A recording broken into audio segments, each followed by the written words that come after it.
बिस्मिल्लाहिर्रहमानिर्रहीम। News with Fatima में welcome. Viewers, यहाँ पर वीडियो देखी गई मरियम की, जिसमें मरियम हमें नज़र आती है एक्सट्रीमली खुश। अच्छा, यहाँ पर क्वेश्चन ये है कि आपने एक बात नोट की होगी, मरियम जब अपने हस्बैंड के घर थी तो वहाँ वो क्यों रहती थी कंफ्यूज।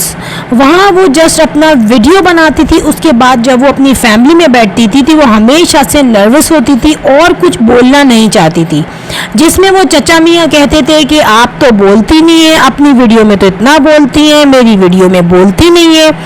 एक्चुअली इन तमाम चीज़ों के पीछे सिचुएशन ये थी कि मरियम डरती थी उन तमाम पोल पार्टम के खुलने से, जो पोल उसके सामने खुले थे शादी के बाद, और जिन पोल पार्टम की वजह से मरियम ने अपनी फ्रेंड शाहिदा को भी ब्लॉक किया, क्योंकि शादी से पहले बहुत सारे झूठ बोले गए थे मरियम से।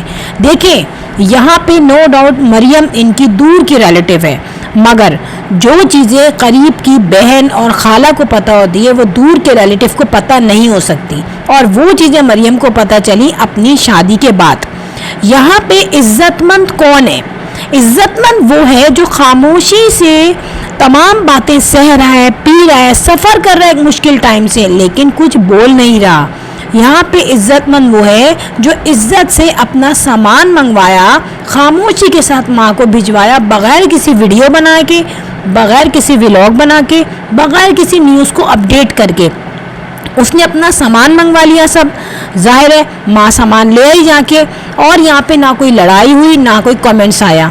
जैसे कि चचा मियाँ ने कहा कि भाई ये कौन मुख्तलिफ आईडीज़ से हमें बुरा कह रहा है, आईडीज़ बनवाई जा रही हैं और आईडीज़ बनवा के हमें जलील किया जा रहा है, हमें इंटेंशनली बेइज्जत किया जा रहा है।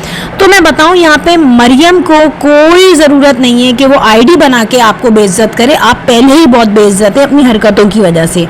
यहाँ पे हसन की खामोशी, माँ की खामोशी बता रही है कि मरियम का जो एक्चुअली जो टारगेट किया है ना मरियम ने, वो है हसन की माँ, और हसन बहुत शरीक है अपनी माँ के साथ, बिल्कुल खामोश है, क्योंकि हसन की अपनी कोई लाइफ नहीं है, अपना कोई पॉइंट ऑफ व्यू नहीं है। अब आप देखें मरियम के फेस पे कितनी खुशी है। ज़रूरी नहीं कि लोग कह रहे थे कि चली जाओ, हर तरह से तुम अपनी ससुराल में चली जाओ बस, मगर मरियम की माँ परेशान थी, क्योंकि उसको पता था मेरी बेटी यहाँ नहीं रह पाएगी। एक जहन्नुम में, एक गंदी जगह पे, एक बुरी जगह पे इंसान कितने दिन रह सकता है, और वहाँ रहते हुए मरियम का पैसा बर्बाद होता, मरियम के अपने जो मेहनत की कमाई थी वो अपने फालतू के ससुराल वाले और फालतू के शोहर में लुट जाती।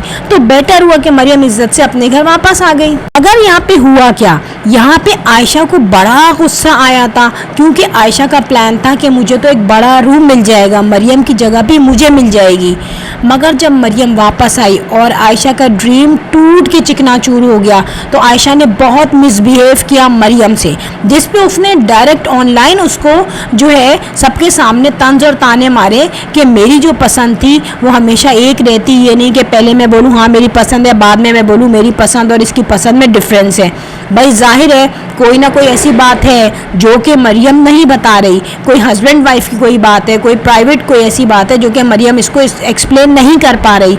आप देखें ना, हसन जो है ऐसे बैठा है जैसे एबनॉर्मल आदमी हो, वो नॉर्मल नहीं लगता, एबनॉर्मलिटी शो हो रही है उसके एटीट्यूड से, जिसमें उसको कुछ फिक्र ही नहीं है, कुछ पता ही नहीं है कि मेरा क्या होगा। एक आदमी का जिसका अपना घर तबाह हो रहा है, मिनिमम वो आके एक्सप्लेनेशन दे सकता है, कुछ बोल सकता है। चाचू को रखा हुआ है आगे अब्बा बना के, और चाचू हर चीज़ को एक्सप्लेन किया जा रहा है, इसकी क्या वजह है?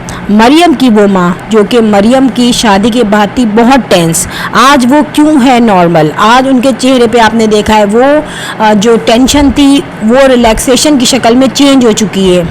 पहले आयशा और मरियम की आमना की अम्मी बहुत डिस्टर्ब थी। आपने देखा शादी के 4 दिन बाद उसकी माँ कह रही है कि पता नहीं मेरा दिल उदास क्यों हो रहा है, शायद मरियम की वजह से उदास हो रहा है या पता नहीं क्या।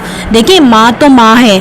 जब से मरियम की शादी हुई थी आपने ये देखा होगा कि फंक्शन स्टार्ट हुआ है शादी का, उसकी माँ के चेहरे पे 12 बजे हुए हैं। देखिए माँ तो माँ है, वो हर चीज़ फील कर रही थी।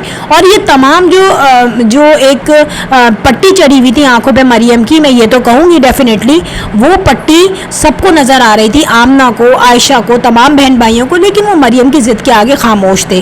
अब हो गया उससे एक बड़ा फैटल एरर, मगर इसका मतलब ये तो नहीं है कि उसको वहीं झोंक दो आग में। बहुत अच्छा हुआ कि मरियम ने अपना ये डिसीजन लिया और अपने घर में वापस आ गई। जो खिदमतें उसको ससुराल में गधे की तरह गालियां खा के और बंद कमरे में छोटे से घर में रह के करनी थी, बदतमीज सास के साथ रह के करनी थी, बेटर है वो खिदमत घर में आके अपनी माँ के साथ करे, अपनी फैमिली को देखे, वो बेटर है, वो फिर भी अच्छे हैं उससे।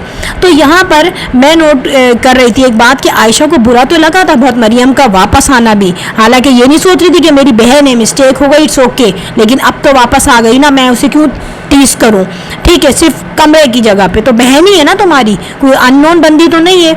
अच्छा, यहाँ पर मैं बताऊं अब क्या हुआ, आयशा को लोगों ने बहुत टॉन किया, बहुत टीज किया और बहुत हाईलाइट हुई कि भाई आयशा बहुत ज़्यादा बदतमीज़ है। फिर वो तो उसने फिक्र की नहीं कि मुझे कोई कुछ भी कहे, लेकिन यहाँ पे जब आयशा ने अपनी माँ से बदतमीजी की, माँ के हाथ से, उसने, माँ ने अगर सोचा कि मुझे आधा ग्लास इसमें से शरबत मिल जाए ताकि मुझे जग में से ना निकालना पड़े, हाफ ग्लास पीना चाह रही होगी वो, तो उसने ग्लास पीछे कर लिया। और उससे पहले इसकी माँ से कोई क्लैश हुआ था जो गुस्से में अपनी माँ को भी देख रही थी। तो आयशा तो बिल्कुल ही पागल किस्म के दिमाग की मालिक है, वो मेंटल है, नॉर्मल है ही नहीं वो।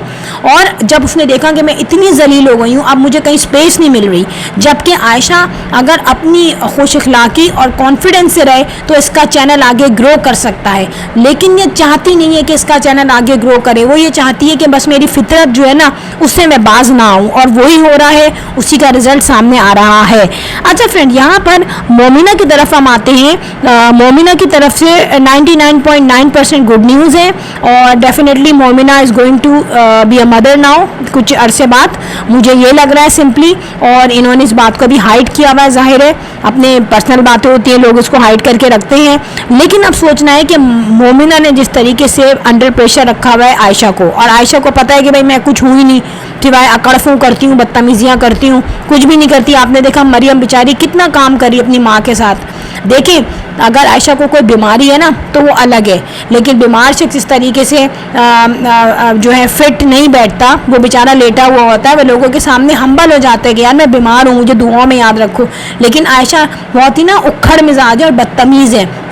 तो यहाँ पर अब आप देख रहे हैं कि मरियम अपने व्यूज़ अपनी मेहनत से बढ़ाएगी, अपनी खुश अखलाकी से बढ़ाएगी। हालांकि मरियम एक बड़े टफ दौर से गुजरी है यार, ये बड़ा स्किल है मरियम में कि लोगों की बातें सह के खामोशी से उसने अपने आप को जो है अपने आप को ग्रो किया है। और हर किसी को ऐसा होना चाहिए कि अगर किसी पे ऐसा टाइम आता है, लोग उसको टीज कर रहे हैं, तंज कर रहे हैं, ज़्यादा लोग उसके फेवर में भी हैं और बहुत सारे लोग उसको जो है डिस्करेज भी कर रहे हैं, उस पर इल्ज़ामात लगा रहे हैं, कैरेक्टर एसेसिनेशन हो रही है, लेकिन उसके बाद भी अगर मरियम जो है अपने आप को कॉन्फिडेंस के साथ रख के एक अपनी पर्सनालिटी को बिल्डअप करती है, तो आई थिंक ये बहुत ही अच्छी चीज़ है।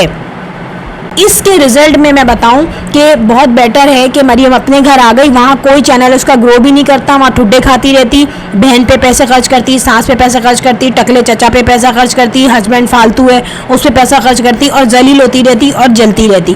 तो बेटर किया उसने कि जो गलती की थी उस पर फ़ौरन से उसने अपनी गलती सही की। फ्रेंड, लास्ट में मैं कहूँगी कमेंट्स बॉक्स में ज़रूर अपनी फीडबैक दीजिएगा मरियम के रिगार्डिंग। अच्छा, यहाँ पे मैं कहने वाली हूँ I am going signing off, I will sign in next vlog, till then अल्लाह हाफिज़, बाय बाय।